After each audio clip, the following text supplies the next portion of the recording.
안녕하세요. 결혼한 지 이제 막 2년차에 접어든 30대 주부입니다. 직장을 다니는 평범한 회사원인 남편과는 회사 선배의 소개팅으로 만났어요. 남편이나 저나 성격이 웬만한 일은 서로 맞춰주는 편이라 그런지 만나는 동안 그 흔한 말다툼 한번 해본 적이 없네요. 사귄 지 2년쯤 됐을 때 남편에게 프로포즈를 받았고 저 역시 이 사람이란 확신이 있었기에 부부의 연을 맺게 되었습니다. 처음으로 시댁에 인사를 드리러 갔던 날이었어요. 어머님은 물론이고 아주버님과 형님까지 모두 만나게 되었지요. 참고로 아버님은 남편이 고등학교에 들어가고 얼마 지나지 않았을 때 사고로 돌아가셨다 들었습니다. 왜인지는 모르겠지만 어머님은 큰아들인 아주버님과 둘째인 제 남편을 다르게 대하셨어요. 특히나 밥상에서 보여주신 행동은 유치하기 짝이 없었지요. 남편과 제 앞에는 온갖 나물 반찬에 시어 꼬부라진 김치를 들이미시더니 아주버님 앞에는 노릇하게 구워진 생선구이와 갈비를 놓아주셨거든요. 솔직히 그 순간에는 제가 홀대를 받아서 속상한 것보다 남편이 무시를 받는 게 더 화가 나대요.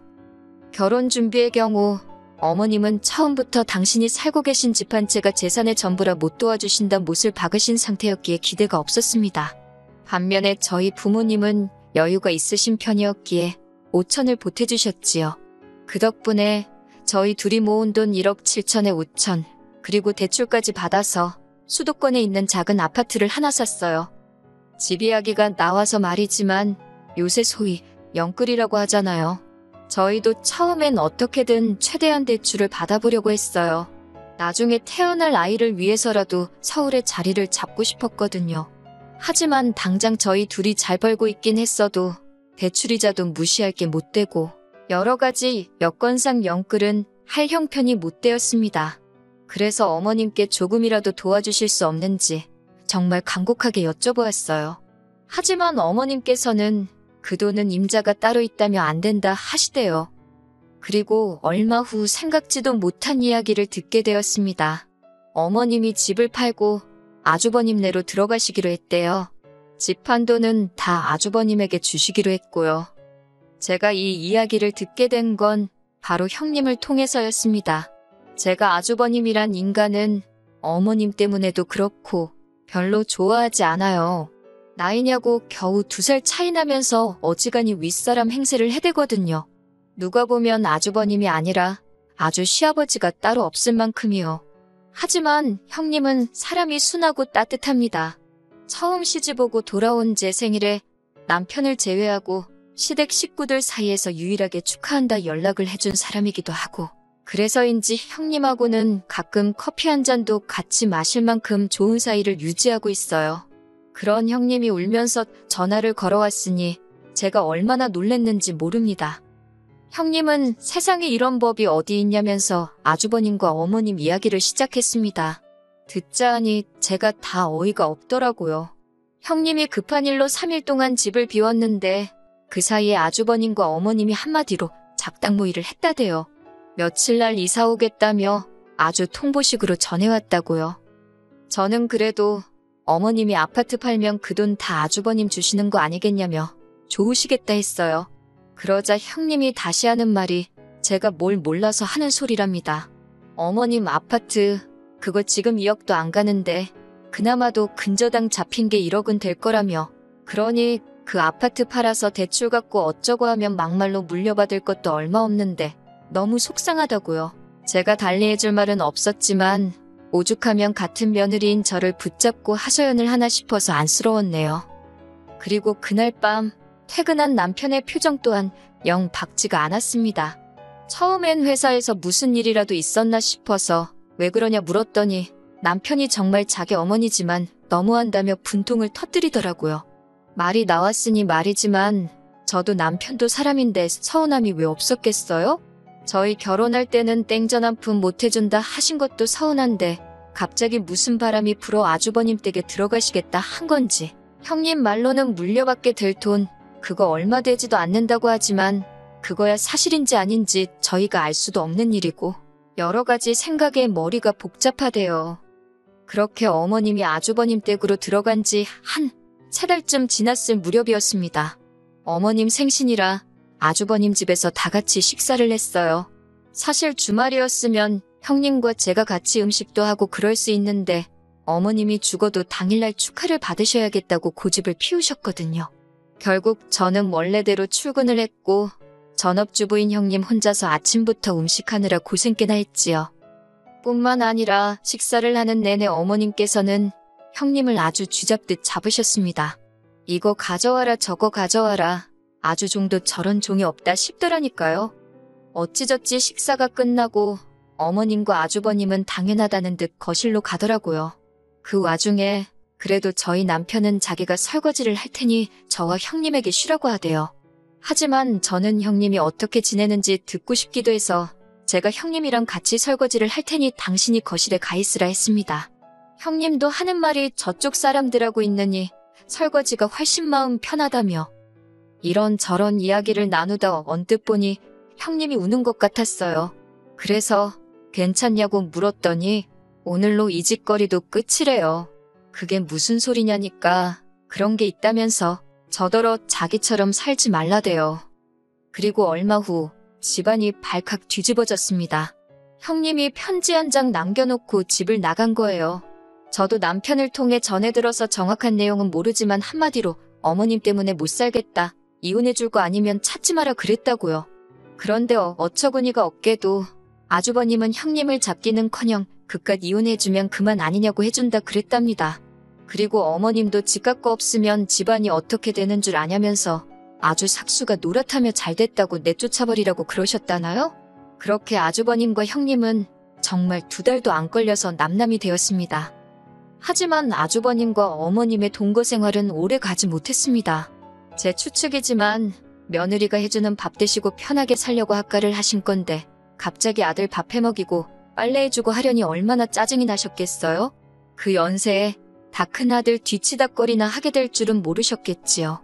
솔직히 좀 꼬숩다 싶었는데 아뿔싸 그 불똥이 저한테 튈 줄은 상상도 못했네요. 아주버님 내외가 이혼한 지 한 달이 좀 넘었을 무렵이었을 거예요. 회사에서 일을 하고 있는데 어머님께서 전화를 하셔가지고는 다짜고짜 현관 비밀번호를 알려달랍니다. 갑자기 터무니없는 말씀에 그게 무슨 소리냐 하니까 지금 저희 집으로 이사 오셨대요. 어이가 없어서 남편하고 먼저 통화를 해보겠다 하니까 어디 시애미를 세워놓냐고 당신 얼어 죽게 생겼다나요. 10월에 왜 얼어 죽냐고 어디 카페라도 가 계시라 했어요. 그랬더니 이번엔 하시는 말씀이 화분들 다 얼어 죽는답니다. 저는 밖에서 크는 꽃이면 나무들이며 10월에는 안 얼어 죽더라고 걱정 마시라고 했네요. 그리고는 남편한테 전화를 하니 남편도 금시초문이랍니다. 그러면서 전화도 받지 말고 비밀번호도 알려드리지 말래요. 자기가 일단 최대한 빨리 퇴근해보겠다면서요. 저도 다행히 야근은 없었기에 불이 나게 집으로 향했습니다. 도착하니 현관 앞에서 어머님과 남편이 실랑이를 벌이고 있더라고요. 이게 다 무슨 일이냐 하니까 아주버님이랑 답답해서 못 사시겠다고 집을 나오셨답니다. 그러면서 당신은 이제 집을 팔아서 갈 곳도 없고 저희 집에서 지내셔야겠다고요. 황당했지만 밤중에 어머님을 어디 여관으로 모실 수도 없고 집으로 들어오시라 했지요. 그렇게 결국 아이방으로 쓰기로 했던 작은 방을 일단 내드렸습니다. 30개도 넘는 화분을 가지고 오셨는데 저희는 베란다를 다 확장한 집이었기에 놀 데가 마땅치 않았어요. 어쩔 수 없이 작은 방에 두라 했지요. 어머님은 큰애네 집에 있을 땐 당신이 안방을 썼다며 저희한테도 안방을 내놓으란 식이셨는데 그건 안 된다 했습니다. 그리고는 남편이 당장에 내일이라도 형한테 돌아가시라 하더군요. 저희는 맞벌이라서 음식도 다 사 먹고 청소도 사람 불러서 하고 아무튼 어머니하고는 안 맞는다고요. 하지만 어머님이 저희 말을 들은 척이나 하셨겠어요? 바로 다음 날부터 저희가 출근한 틈을 탓 아주 당신 세상이다 싶으셨는지 온 집안을 휘젓고 다니기 시작하셨지요. 어떻게 알았냐면 친정어머니가 보내주신 반찬이 쓰레기통에 들어가 있질 않나, 제 옷장 속 옷들이 멋대로 뒤섞여 있지를 않나, 심지어 제가 없는 사이에 제 핸드백을 들고 외출을 하셨는지 어머님 방에 제 핸드백이 가 있더라고요. 이와 비슷한 일들이 하루 걸러 반복되었고 그럴 때마다 어머님과 저희 사이에서 큰 소리가 오고 갔어요. 그렇다고 어머님을 강제로 내쫓을 수는 없었으니 어쩔 수 없이 어머님이 외출하신 사이에 안방 문고리를 밖에서도 잠글 수 있는 것으로 바꿔달았습니다. 열쇠는 남편과 제가 각각 하나씩 가지고 있기로 했지요. 참고로 문고리는 기존의 것과 거의 동일한 모델이어서 누가 문을 열려고 해보지 않는 이상 잠겨였는지 아닌지 알 수가 없었고요. 그런데 바로 이튿날 오후 어머님이 전화를 걸어오셨습니다. 격양된 목소리로 안방에 뭐를 숨겨놨길래 문을 잠궈놨냐입니다. 저는 어머님이 들어오시는 게 불편해서 잠궜다고 솔직하게 말씀드렸어요. 그랬더니 이번엔 저더러 무슨 찔리는 짓거리를 하고 다니냐대요. 말려들면 저만 손해니까 집에서 뵙자 하고 전화는 끊었는데 기분은 영 나쁘더라고요. 그리고 그날 밤 정말 처참한 광경을 목격하게 되었습니다. 집에 도착하니 저희 안방 문고리가 처참하게 나가떨어져 있더군요. 어머님 말씀이 당신 화분이 하나 없어졌는데 그게 예뻐서 제가 가져갔다 싶더래요. 그런데 방문이 잠겨 있어서 당신이 망치로 뜯었다는데 어이가 없다 못해 소름이 끼치더라고요.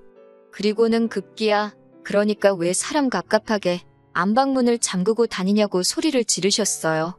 어머님의 그 태도가 어찌나 당당한지 모르는 사람이 봤으면 제가 진짜 무슨 큰 잘못이라도 한 줄 알았을 거예요.